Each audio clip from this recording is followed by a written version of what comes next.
Hello আসসালামু আলাইকুম সবাইকে। আজ আপনাদের মাঝে আরও একটি সুন্দর জামার ড্রয়িং টিউটোরিয়াল নিয়ে চলে আসলাম। আমি আগে থেকে এখানে এঁকে নিয়েছি সিলভার কালার জেল পেন দিয়ে। এখন যেহেতু ভিডিও করছি তাই কালো কলম দিয়ে আপনাদের আবার এঁকে দেখাবো।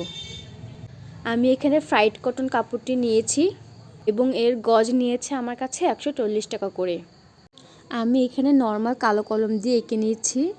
আর সেলের ফিনিশিং ভালো হলে যে কোনো কিছু দিয়ে আঁকা যায়। আপনি আপনার পছন্দমতো পেন্সিল, কলম, সাইন পেন, হিট ট্রিজেবল পেন, হাতের কাছে যখন যেটা পাওয়া যায় ওটাই আমি ইউজ করি।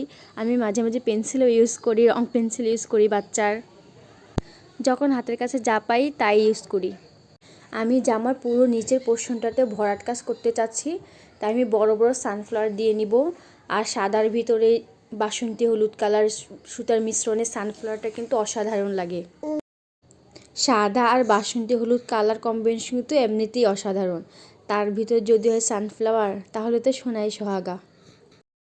এইখানে আমি সানফ্লাওয়ারগুলো মোটামুটি বড় করেই রেখেছি, যেহেতু কাঁথা স্টিচ দিব তো ভরাটগুলো করতে খুব সুবিধা হবে আর দেখতেও কিন্তু খুব সুন্দর লাগবে। আর এখানে আমি বড় বড় কিছু পাতাও দিয়ে নিব। যারা এখনও আমার চ্যানেলটি সাবস্ক্রাইব করেননি তারা অবশ্যই আমার চ্যানেলটি সাবস্ক্রাইব করে বেল আইকনে টিপ দিবেন।